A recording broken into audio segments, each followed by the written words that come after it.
like to share a little something with you, and this comes from the article entitled Beyond Self-Esteem: Influence of Multiple Motives on Identity Construction. Obviously, I draw this from psychology. But you know, I'm also a life coach, and I worked a little bit with helping people develop their self-esteem. So I did some research. And as part of this research, the authors, in plural of authors, the authors write, the belonging motive is a need to be accepted by others. This desire may even override the need for protecting or maintaining the person's self-esteem. Rejection by others has led to devastating consequences. Now, we all know at least one person who's been in a crappy relationship, and they get out for a few days, a week or two, and then they go back. And do you know why they go back? This just told you. It's that need to belong. It's not something we develop or we learn. It's inherent. It's born in us. We have to be part of something. And that's why we do that. Would anyone like to comment or ask any questions? Yeah, I remember the phrase, I picked it up somewhere. You want to go back to that person or whatever because the devil you know. Yeah, exactly. That's another way of putting it. The devil you know. We have a tendency to embrace what's familiar to us, even if it means we're going to walk through the valley of death. We're familiar with it. Oh, there's that fear sticking up, you know, because fear tends to drive us into that. Because we see this unknown. We don't know anything about the unknown. So I better stop there before I start turning this into a talk. And then, you know, Reverend Thomas will have made his trip here for nothing. Enjoy the talk. So, but yes, Ken, you're right. It's the devil we know, familiarity. So I want to thank all of you for allowing me to share this with you.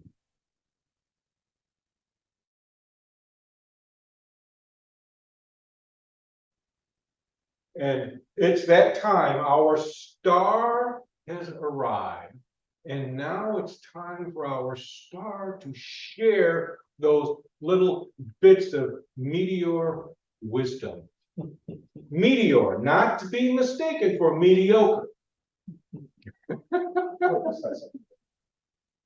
Yeah. Good about that. Reverend Thomas, if you please. Thank you, Reverend Philip. And I appreciate the energy that you're setting for today.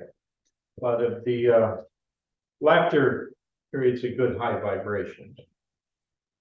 And I think that's a good part of what you do. I just wanted to thank you for that.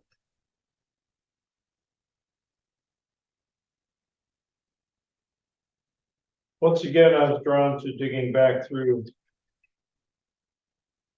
things that writings, and I was drawn back to some things that I had written 20 years ago, and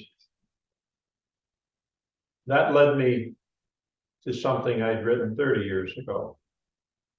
So that's what I was inspired to bring today.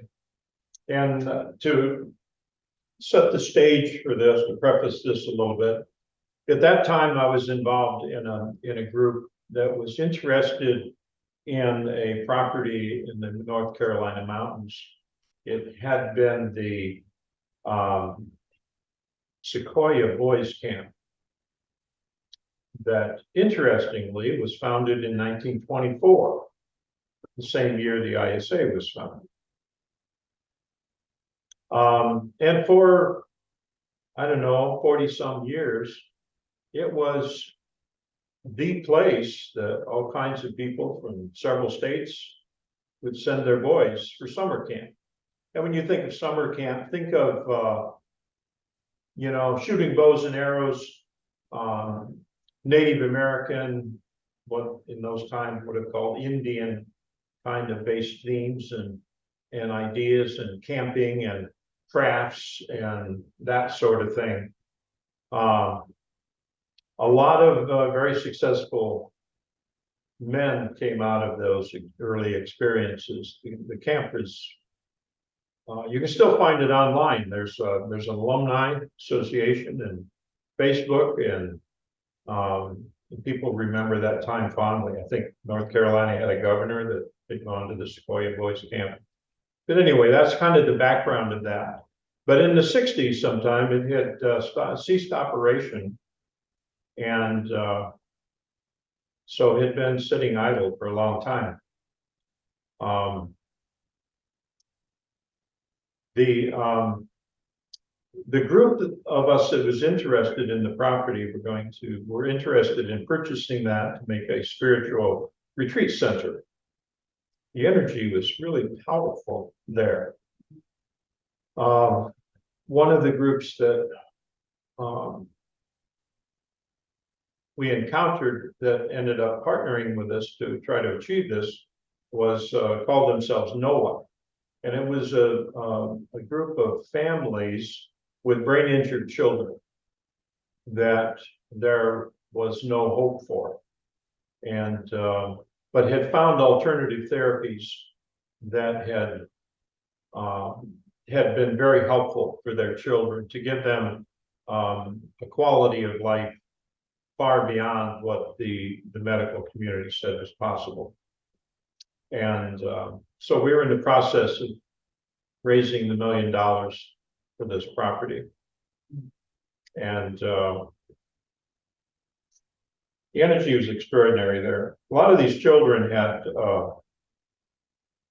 seizures on a daily basis, several times a day.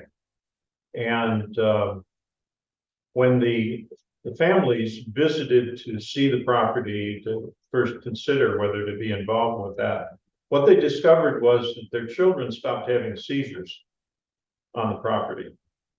And more interestingly, they were greatly reduced for a week or more after they left a visit to the property.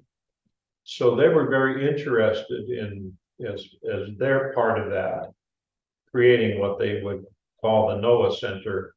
And it would be a place for families to come for a week or two and get some specialized training, or not training, but specialized treatment and parental training for how to do this themselves. Because a lot of it was massage therapy kind of things.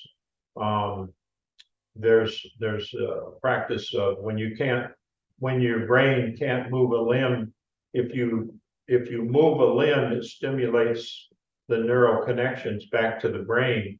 So you move the limb, someone moves the limb daily, and eventually the brain can move the limb. So it's very laborious. Anyway, that's the group that would receive this newsletter every month. And this was something that I had written at the end of the year, beginning of a new year, and contributed to that newsletter.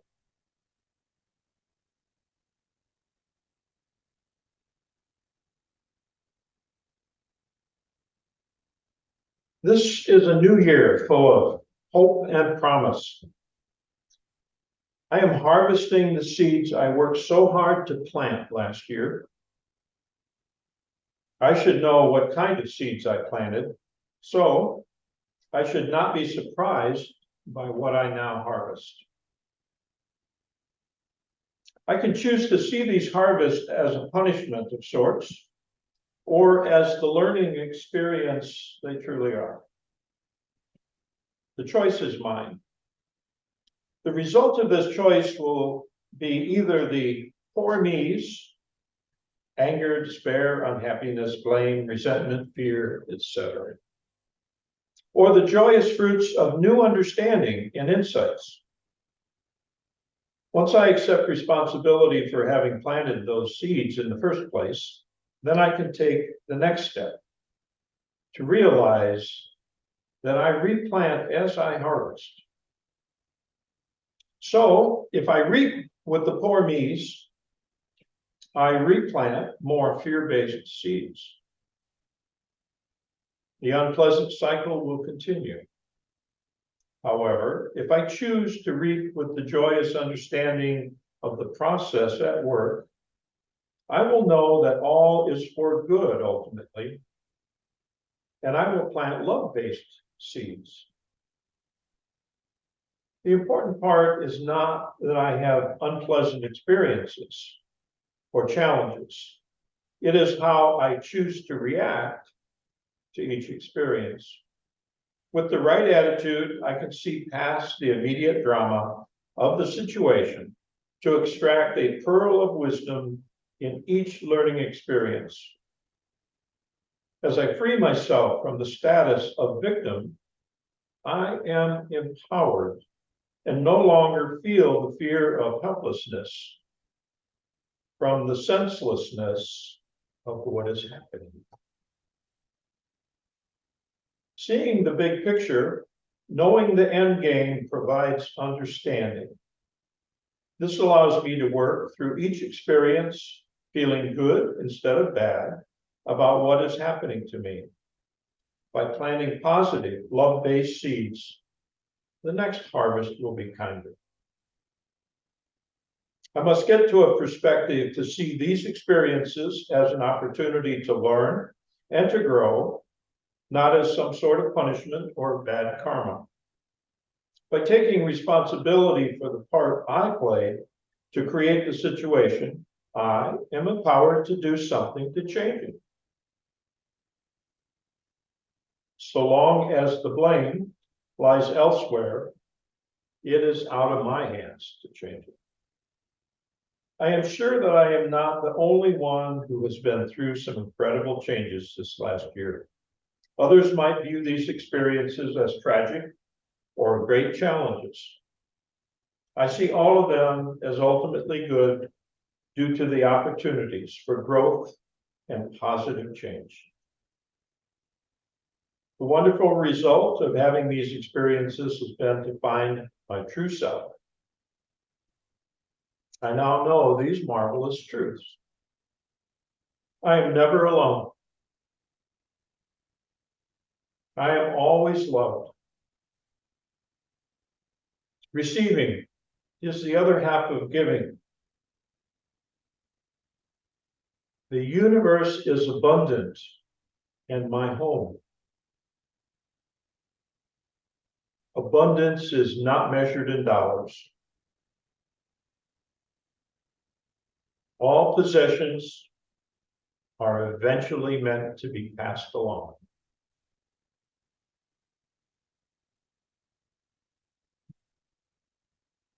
I see ever more clearly that abundance is unlimited and mine for the accepting.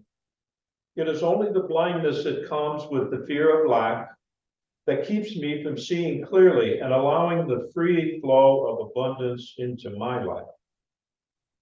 Is it this same fear of lack that causes me to put false importance on possessions? No amount of possessions or money can provide real security. They can only provide a false sense of security. Until I learn this, they will serve primarily to provide me with the experiences I need to accept this truth and to know it. Our universe, day to day, moment to moment, is a product of our state of mind and our innermost beliefs. Many of us have much buried fear and pain within, mostly from our earliest years. These buried memories continue to reflect in our world simply to remind us that they are still there, waiting to be faced and released. As we release these charged memories within, we fill the void with love. Thus, we become more love-based and less fear-based. This then reflects in the world around us. Sequoia Village and the Noah Center are visions of a place for those with much love to share. Like all of life, it also is a place where fears can be faced, released, and replaced with love. This will not be a safe place to avoid facing one's fears. There are no safe places or people. Our environment always reflects back to us what we need to see within ourselves in order to grow and become whole. Those who are closest to us are usually the best mirrors to reflect our own issues. This is why relationships always accelerate our growth path. The Sequoia Village Noah Center dream to own the property will happen this year, I feel. This project requires the synergy of several principles to be created. It will happen as enough of us do our respective work within ourselves. Each of us is like a cell in a body. A certain percentage of the body's cells must reach a minimum state of function for the body to exist, that is, live. When enough of us are ready to live the dream, it will happen. When enough of us live the vision, the dream will become real. What is your task for 1994? Support the Sequoia Noah projects any way you can, with donations of talent or money. Subscribe to this newsletter if you haven't. Give a gift subscription or write an article for this newsletter. Most important is the work we each do for ourselves. Our self-development is the most valuable gift we can give to this project. Find your true self. Be the most you can be. Find the joy and beauty in living every moment of every day. Truly love your world. Be loving and expect to see loving things. When you do, you will see love reflect like sunshine diamonds on a snowy field.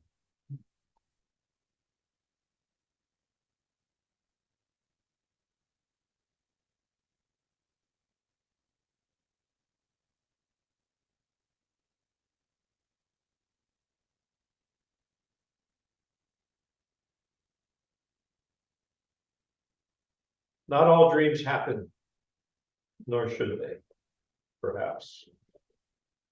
But the experience was a fruitful one for me.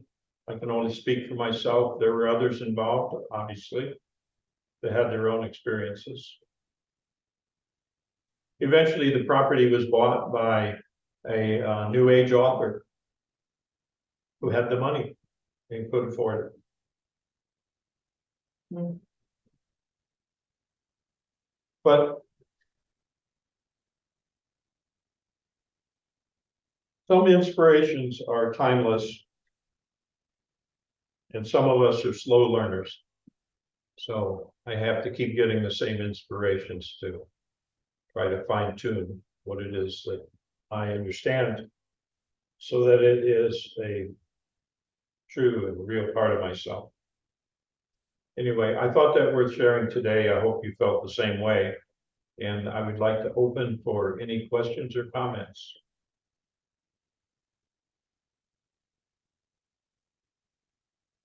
What's the overall message? Personal change, I feel Personal change. that's the beginning of it all. I think part of that place, the place where I was, the focus was too much on this big project, this worthy thing that we were attempting to accomplish.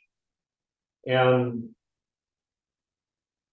you can't realize that until you fix this.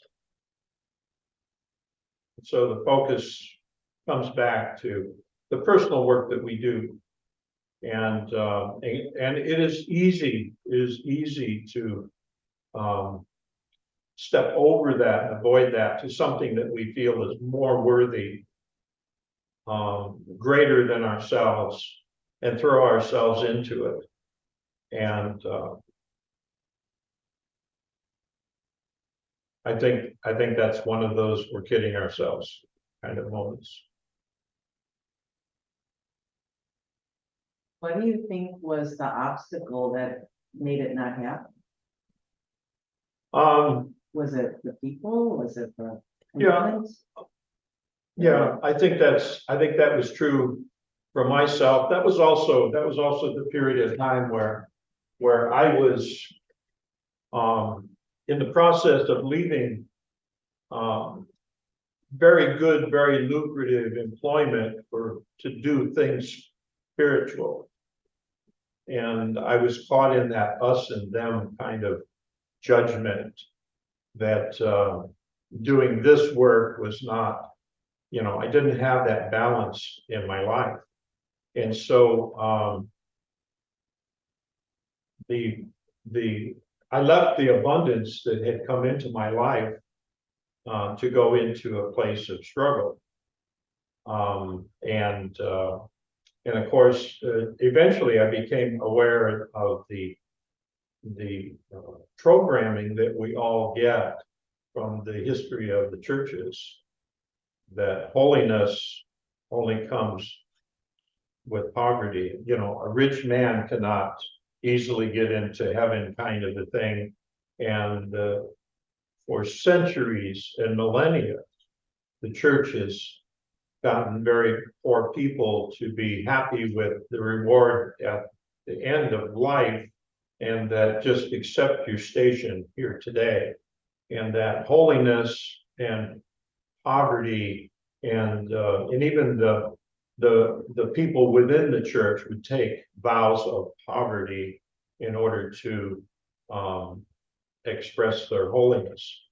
And what I have found in my own experiences is that is a very deeply ingrained program, and it's one that we have to get past.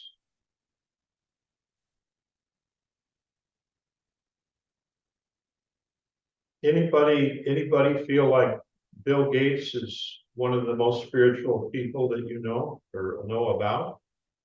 Or any of the billionaires? I mean, it's counterintuitive. It is from this programming that we have. People that are very rich are not good people necessarily. They're not spiritual. They couldn't possibly be spiritual. When the thing that we teach is the opposite. We're opening ourselves to abundance, the unlimited abundance of the universe. We should all be billionaires if we're really embracing that thoroughly. Clearly, I haven't fully embraced it yet, but I appreciate and understand the concept. And again, as was mentioned in here, it's not necessarily measured in money, but we should have an abundant life, abundant in all ways. Do I need more than I have in order to live a good life? Not really. Is my life abundant in love? People who love me or care about me, yeah, it's fairly good in that regard. Are my days, do I feel good most days? Am I happy with life, and do I get joy out of the simple moments in life? Okay, yeah. Am I grateful for what I have? That seems to be the key. And here we talked about the poor me's was the way I described it at that time, but an attitude of gratitude kind of a thing. Um. You know, is it, I only have one slice of bread to eat? Or is it, wow, I got a slice of bread to eat, you know? And the energy that we put into simple moments, is key. And this kind of reminds me of that as, the way I saw this 30 years ago. And the way I've come to see it today. And the power is again in the subtleties. You know, I keep saying that like a broken record, but it's in the subtleties. It's in the fine tuning that we're going to do, that we are doing, when it all finally comes together.